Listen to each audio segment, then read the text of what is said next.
Dada mwokota makopo aliangalia mbele yake, akaona kuna hesabu imeandikwa ubaoni. Akaenda hadi ubaoni kwa kono lake la kulia, akaandika majibu ya hiyo hesabu. Tom alishangaa sana alipomwona binti amesolve hiyo hesabu ndani ya dakika 0, kwa sababu hiyo ndio hesabu ngumu zaidi duniani. Hesabu hiyo ilimsumbua sana mwalimu wake Tom, alitumia siku nyingi sana kuisolve. Baada ya Tom kuona binti ana akili kupita kawaida, akamwandikia barua itakayomwezesha binti kwenda kusoma shule bora kabisa iliyopo jijini. Binti akasafiri hadi mjini. Kwa kuwa alikuwa hana mwenyeji mjini, binti aliamua kwenda hadi nyumbani kwa baba yake ambaye anaitwa Jackie. Akagonga mlango. Wazazi wa binti walikuwa wameshaachana na Jackie alikuwa na familia mpya hapa jijini. Jackie alishangaa kumuona mtoto wake amekuja nyumbani kwake. Mary alikasirika sana kumuona mtoto wa Jackie amekuja nyumbani kwake. Kwa bahati nzuri, Jackie alisimama kama baba, akasema utake ustake, mwanangu ataishi hapa hadi pale atakapopata makazi ya kudumu. Mimi ndo kichwa cha familia. Kesho yake binti alienda shuleni na barua. Mkuu wa shule alifurahi sana alivyoona mwandiko wa Tom. Akaamua kumpeleka binti kwenye darasa bora kuliko madarasa yote hapo shule. Wanafunzi walipomwona binti walimind sana. Wakamsimanga kwamba yeye ni mwanamke wa kijijini, hastahili kusoma kwenye shule hiyo. Mwalimu John alimtazama mwanafunzi mpya kwa dharau. Mwanafunzi mpya alifika siku ambayo darasani kulikuwa na mtihani.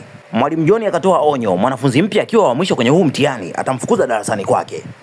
Wasiompenda mwanafunzi mpya walisubiri kwa hamu kumuona mwanafunzi huyo akiaibika. Mwanafunzi mpya hakujali chuki zao. Mwalimu akagawa karatasi za mtihani. Mwanafunzi mpya akaangalia mtihani mara moja tu, akaanza kusolve haraka haraka. Baada ya lisali moja, mwanafunzi mpya alienda kukusanya karatasi. Mwalimu wake alijua anatania. Mwalimu alipoangalia karatasi ya binti, aliona amepata kila swali.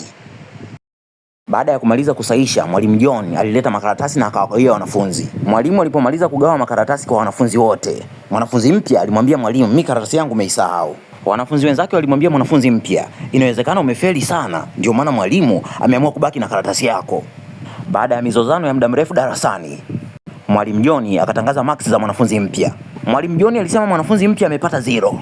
Mwalimu John alisema mwanafunzi ilibidi apate 100, lakini kwa sababu alikuwa na haraka sana na akasahau kuandika namba ya mtihani na jina lake, ndio maana amempa 0. Linda alikuwa anaamini kwamba mwanafunzi mpya ni zwazwa, hakuelewa maswali, akaandika makorokocho kwenye mtihani.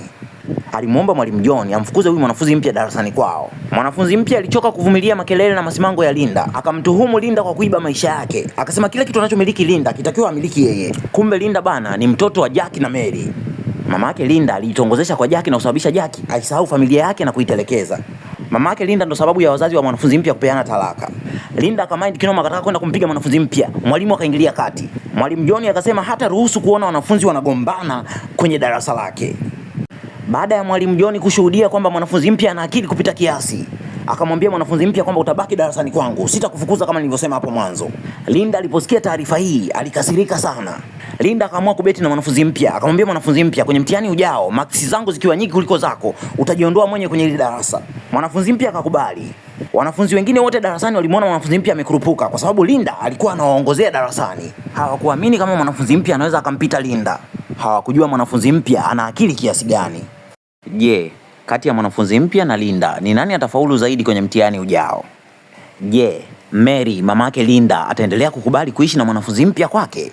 Usikose kufuatilia sehemu ya pili ya mkasa huu wa kusisimua. Asante sana kwa kuitazama Freddy Flix. Nashukuru sana, naomba like, share, subscribe, comment. Usipopenda usicomment, usishare, usisubscribe, usilike. Simu ni ya kwako, bando ni la kwako, sikulazimishi nini cha kufanya. Toa maoni yako hapo chini ya comments, niambie kipi kiongezwe, kipi kipunguzwe, niambie ni movie gani nyingine ungependa nitafsiri kwa Kiswahili na mimi nitapita nayo jumla. Asante sana kwa kuwa nami, lakini kama unapenda movie ndefu jamani, kama unapenda movie ndefu, kuna movie ndefu kibao ziko hapo chini, ni kali sana. Kuna movie inayomhusu jamaa ambaye alifanikiwa kutembea na wadada watatu kutoka kwenye familia moja, iko hapo chini. Hiyo movie ina lisali moja. Kuna movie inayohusiana na mchungaji ambaye alipendwa na binti mwenye pepo la ngono. Unataka kujua huyo mchungaji alitoboa au la?